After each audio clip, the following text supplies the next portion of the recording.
From the heartland of America to every nation on earth, this is Jack Van Impe Presents the truth in news and commentary.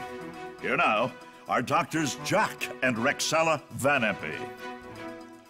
Hello and welcome to Jack Van Impe Presents. Once again, we will be dealing with global headlines because the situation going on right here in the United States, Canada, and the Americas is global. Believe me, this first one, tornado season right here in the United States, proves deadliest since 1953. And senior analysts calls U.S. decline irreversible trend. And mega pastor Rick Warren blasts Iraq war, and he praises Syria. Whoa. We'll analyze all that and so very, very much more in just a moment. But as we were coming here to the studio, Jack was telling me that he wanted to open this program with a little bit of a lighter heart. So I haven't told anything, a joke or anything up front for a long, long time because everything's been so very, very serious. But he gave me a good humor. I really had to laugh at it, Jack. It has to do with age. Oh, I'll tell you, Chuck Ullman, my announcer, and I are getting up in years, but we're not telling you how many years. I just want you to know that a lot of people think that Chuck is my older brother. Yeah. Oh, that's great. But here's the joke I want to tell you. This minister is going down the street with his son, and someone said to him, "Hey, how old are you?" And he said, "Oh, I'm now 85. They said, "Man, you look good for your age, 85. Can't believe it." As they walked away, the son said, "Dad, you're only 63. He said, "I know, but I love it when they say you look so good for your age." Chuck, we can't do that. We have to tell everyone the truth, even if it's devastating. I like that one, Jack. It's really, really good. Well, no one ever tells me I look good for my age because I never exaggerate it. Never, never. 39. All right. All right.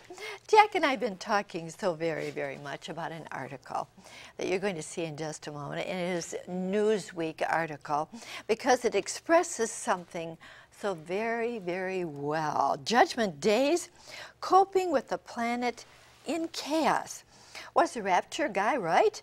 The world may not have ended on May 21st, but it's clear that something increasingly ominous is going on. Now, that is by Tina Brown, and she says that so very well. Now, Jack, he has added something to this, and I think I'd like to read this for you because it is really, really good. He said, "We are also experiencing volcanic eruptions, floods, and mudslides, rising oceans from the melting of the Arctic and Antarctica ice and glaciers, inundating low-lying lands, plus fires and severe storms. Furthermore, we are living in an hour marked by moral deterioration, national conflicts, natural disasters, economic woes, and increasing uncertainty and fear. Conditions in our world are becoming more troubled, and pressures on nations and individuals are rising. If ever there were a time for God's people to be alert, sober, and serving God, it's now." So very well written by Jack. But I do want to go back to this article, Judgment Days by Tina Brown. And she's talking about that horrible twister that ravaged Joplin, Missouri, remember? In fact, I was born down in Missouri. My heart just broke. How the tornado down there brought the toll of deaths just from tornadoes here in the United States to over 800 already in 2011. So many, many natural disasters. Jack, is she right? Is this Judgment Day? She's right on. 2 Timothy 3:1 says, "This know also, that in the last day perilous, dangerous time shall come." Jesus added in Luke 21:25, it's going to get so bad that nations will be in distress with perplexity and mass confusion, wondering how we're going to get out of this situation. We who are believers are going to get out of the situation, but not the unsaved world, and we get out through what is called the rapture. When he says, "Come up hither, Revelation 4, verse 1, and we sweep through 187 trillion billions of miles in 11/100ths of a second, called the twinkling of an eye in 1 Corinthians 15:52. Right after we're gone, the tribulation hour begins, but we've been evacuated. I'll keep you out of the hour of testing, which comes upon the whole earth, Revelation 3:10. But for the saved, it's great, but for the lost, watch out. For it is now called the Great Tribulation, Revelation 7:14. 7 years of mass devastation on earth. Many of the things you're going to hear in the next few minutes happen then. And Jeremiah chapter 30, verse 7 says, alas, for that day is great, so that none is like it. Daniel 12:1, there shall be a time of trouble such as never was since there was a nation. And I'll tell you, we need to be looking up, because Jesus is coming for that rapture, then the 7 years of devastation, 21 judgments, and then Christ's return to earth as the Prince of Peace, Isaiah 9:6, to set up his glorious kingdom for 1,000 years, Revelation 20, verse 4. And that's our hope. Jack, that should really bring joy to us. That's a comfort. You know, have you ever said to anybody, the Lord is coming soon, and they look kind of sad? That shouldn't happen, should it? We should be rejoicing at the coming of the Lord. And you know, when the Lord shows me something new, I like to work it over a number of times. The reason that they don't want Jesus to come and why they get that disappointed look on their faces is because of sin. They don't want him to come. And the Lord showed me all these texts having to do with immorality. For instance, 2 Peter 3:3, knowing this first, that there shall come in the last days scoffers walking after their lusts, saying, oh, where is the promise of his coming? Nothing's changed. 2 Peter 4, verses 2-4, preach the word, be instant, in season, out of season, reprove, rebuke, exhort with all long suffering and doctrine, for the time will come when they will not endure sound doctrine, but after their lusts they'll heap to themselves, having teachers who will tickle their ears. You can read it again in Matthew 24:12, where Jesus said, because of iniquity the love of many shall wax cold. Look at Revelation 3:15-18. It's the Laodicean church, us, at this hour in history. He's coming soon, Rexella.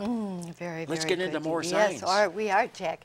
We're going to be talking in a moment about the heat wave that's been going on, but also we're going to talk and show you right now some of the natural disasters, tornadoes and earthquakes. Twister season proves deadliest since 1953. Shattered Missouri City digs out, oh my, heart breaks there this year. 8 weather events have cost $1 billion plus. And could it happen in the United States? Officials say yes. An offshore quake in the Pacific Northwest could create tsunami like Japan's. And of course, they're referring to the nuclear stations that could be affected. Could it happen here like in Japan? Warm Atlantic may fuel rough weather ahead. And on the cover of Newsweek, weather panic. This is the new normal. And underneath that it says, and we're hopelessly unprepared.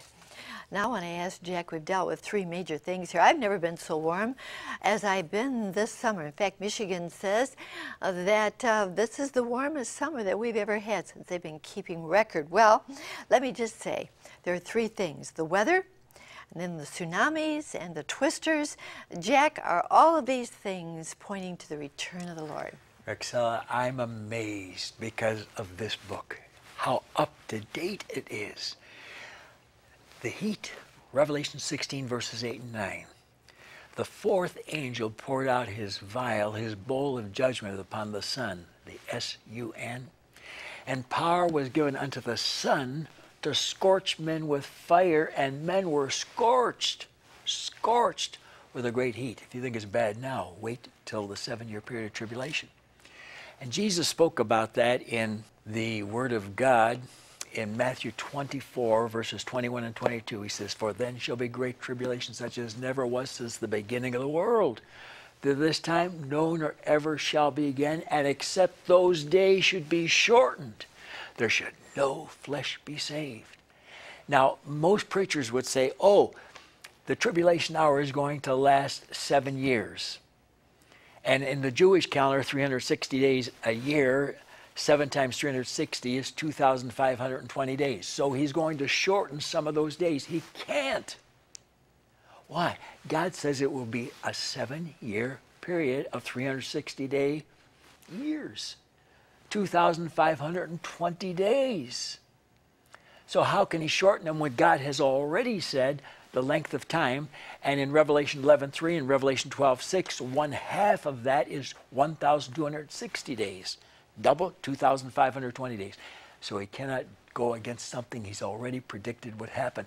He's talking about the shortening of the hours of the daylight.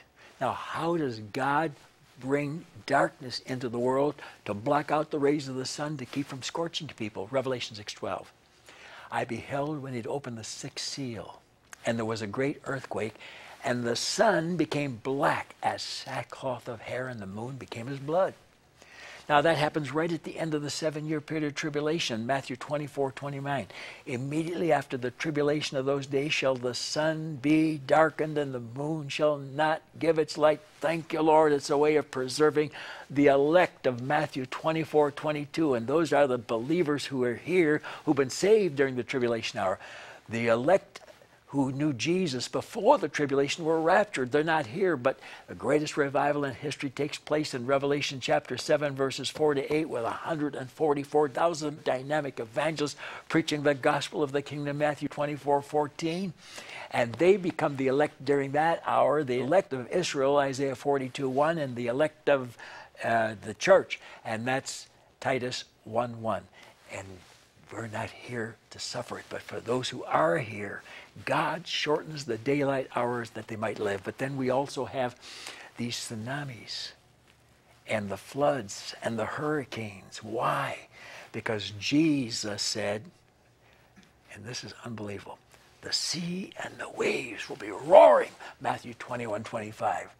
The earthquakes and all the tornadoes, men's hearts will fail them for fear, for looking after those things which are coming to pass on the earth, for the powers of the heavens shall be shaken.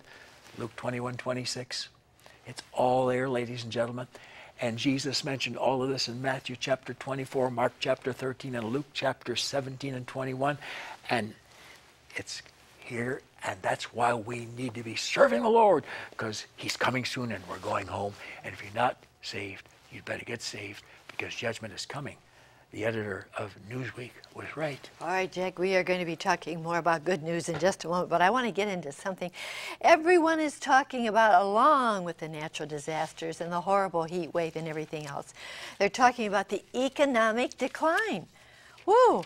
People are saying, I can't even meet my grocery bill or whatever. They're a terrible decline.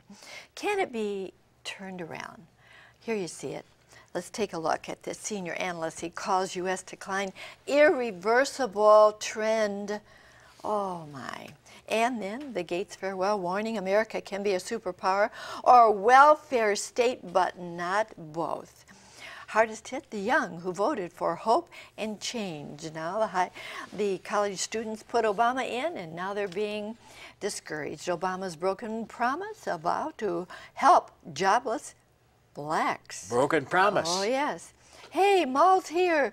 Get your used malls here. All the malls are going up for sale because they're having to close all the stores there. And then the housing horror show is worse than you think. Leaving a toxic acid, oh my, and then going on, the church's fine end is nigh. The number of religious facilities had to close. 131 churches had to close because of economics. Foreclosures. All right. Stocks